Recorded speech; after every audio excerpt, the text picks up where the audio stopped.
Hey. Okay, I'm calling this series Life Notes. My name is Delina Medhin if you're new here. It's so nice to meet you. Life notes, voice notes, I don't even know what I'm gonna title it as. I have 10 minutes. 10 minutes that I'm gonna talk to you. You know those friends of yours that send you like the incredibly long voice notes? Okay. I should have the timer on already, but it's my first one. So, okay. Timer. Timer! Okay, 10 minutes. Boo. 10 minutes. Here we go. All right, 10 minutes. You can see it's on the clock. Look. I want to catch you guys up because I've been a bit stressed out lately, and I was like, okay, I want to talk to these guys. I want to let them know what I'm doing. The house is a little wild right now. I did try to straighten up right before I started, but here we are. So I've been working on this podcast. I have a podcast called It Takes a Village. First of all, thank you to everybody who's been here for forever. I haven't done a video on my YouTube channel in a very long time, and part of that is because normally I edit. And I'm not going to edit this. I'm actually not going to edit any of this series. It's an unedited, unfiltered conversation. So basically, I'm going to tell you what I'm up to. So first of all, thank you for watching Exploring Harlem. Exploring Harlem has been like my baby, and I put that out last year, and I just got so many amazing reviews. We cut it up into so many different clips. We put it on all types of other social media as well, but it was one of those things where once I completed it, I was just like, okay, that didn't do what I thought it was gonna do. I'm gonna be honest. And I think sometimes when you look at certain things, I think we're in this culture of like fake it till you make it and like pretend. And I'm even getting like hot. Like like when I get nervous, my body gets really hot, and I'm like, I could just pretend like it did everything that I wanted it to do, but it didn't. Like for some reason I was working on something earlier today, and I got a splinter, and I gotta get it out of my thumb in a little bit. But the reason why I'm calling this voice notes or life notes, I might call it life notes. I have something on my phone, like it's like, I call it life notes.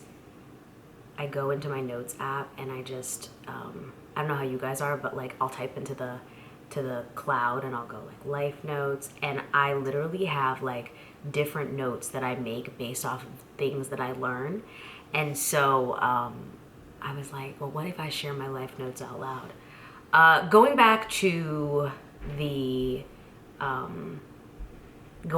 show, I really feel like, so I thought I was gonna put it out, and I put like a lot into it, like, and I don't even mean like money. I mean time, I mean energy. I was like, wow, like this is something that I really want to do. The neighborhood I live in is Harlem, and I love living here. I love being here, and I love being part of the community, and I wanted to do something for the community that was very intentional, and I wanted it to create more buzz for the neighborhood, and I really don't know if it did that. I don't even know if it's quantifiable, or I don't know if I could ever really even know what it did. You know what I mean? Like, I've met a couple people here and there that have said that they've enjoyed it, but I guess the only metric that I have is to look at the numbers of how the video did. And sorry for the siren. The only metric I have is like, what are the numbers, you know, on the actual video, and like most of them didn't perform that well, and so like it hurt my creative confidence, just to be honest. Like, it made me feel like, okay, I'm making stuff, but like, is it resonating? And the truth is like, it was my first series ever. It's not like I had created a series ever before. Like, I produced it, like I put all the different things together. Obviously I had a team that helped me, but I didn't have anybody else leading direction. And you know, there's a part of me that just is feeling really insecure about the fact that I didn't get anybody to help me with it. But then there's another part of me that I was like, you know, I guess I could have reached out to the people that I work with, but like the people that I do make, if you're new here, I do makeup, I'm a makeup artist. I guess I could have reached out to them and been like, hey, can you give me direction? But the other part of me was like, I spent 10 years learning how to, wow, 5 minutes passed this quick. I spent 10 years learning how to do makeup and like studying under the greats. Like I worked for Pat McGrath. I worked, I should say. I don't like to say I work for people. I like to say that I work with people. And I worked with the people that I really admired, and I like really took this time to like study and to learn. And I don't think there's anything wrong with that. I love studying. I love learning. I am forever a student of what I want to do. But I think sometimes what can happen is I personally can get into this loop where I'm like, okay, yeah, like I need to know more. And like, it stops me from getting to another level with it, because the reality is like you can learn as much as you want, but until you do, especially like as an artist or as a creator, it's irrelevant, right? And so I learned that in my first 10 years of doing, makeup. So I was like, I don't want to approach producing, I don't want to approach creating projects in that way. I want to be able to just put them out. But then, after I put it out, I'm like, it didn't really do what I thought it was gonna do, and it just like it really messed with me. So now I'm in the process of working on my podcast, and I'm watching myself like hesitate a little bit more. Like I'm not as like, yes, let's do it this way, like yes, let's do it that way. And at this point I've recorded like 8 episodes, and so the episodes are created like in terms of like the bulk of the episodes. So like I have most of the actual show already done. The part that's missing is like the order. Like, so if you listen to a podcast, you'll have like the intro, and you'll have like, maybe a commercial, and then you'll have like, a clip from the episode, and then maybe you'll have like, that kind of thing, right? That type of order is what I'm putting together now. And if you are new here, I'm super personal. So I'm like, oh my God, I didn't record that while I was in the studio, anything like, wow. Okay. If you're new here, like, I'm very, but these are probably, y'all probably already know me, but I'm very personal, right? So I'm like, I didn't record that while I was in the studio. So I'm like, do I record the intro with the bio, like super professional and like locked up and like, or do I record the intro in a place where it's like, I can just record it on the mic, and is it just going to be on the audio and not on the visual portion? So this podcast is actually going to be, I'm going to be putting it here on YouTube as well, but it's like, I'm just in this creative place where I feel stuck, and I feel like, I feel hesitant, I feel scared, and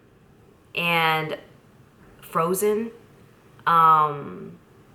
and I'm also like, I'm jumping into something brand new. Like, my body's getting hot again, because I'm like, okay, you're about to be honest.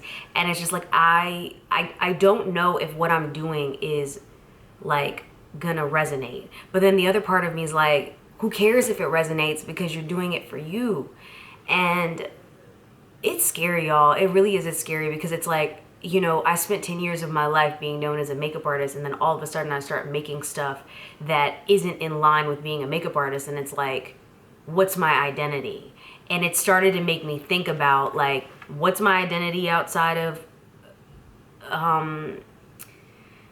makeup? Like, who am I? You know what I mean? Who am I outside of? I've identified so much with my job, with so much with my career, so much with my business, that I don't even really know who I am outside of it. So when I got into this new project, this new thing, and it wasn't the thing, it didn't feel like it was like the thing, because it didn't like hit immediately. I was like, well, what does that mean?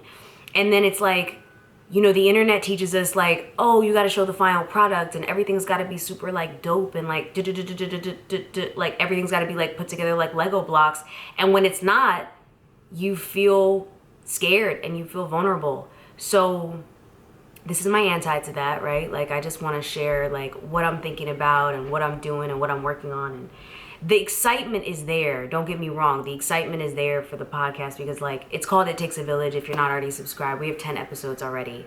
But the upping of the production value just puts me in a place where I'm like, I want to make sure I tell these stories and I share it in a way that honors the person that gave me their time, that gave us their time, and then for you as a listener, that you receive it in the way that it was intended. And I know I can't control that, but there's a part of me that just, you know, like I'm like, I just want it to be the best it can possibly be. And I'm like, well, if I don't have instruction, you know, so I'm so used to seeking out the expert. Right now, what I'm doing is I'm trying to understand and respect myself as being the expert, and it's okay to be the expert at the level that I'm at, right? And that's just, I mean, that's just where I'm at. I don't know if you all can relate. Oh my gosh, I only have 3 seconds left. 3, 2, 1. Okay, I love you. I'll see you in the next episode. Bye. How do I turn this off?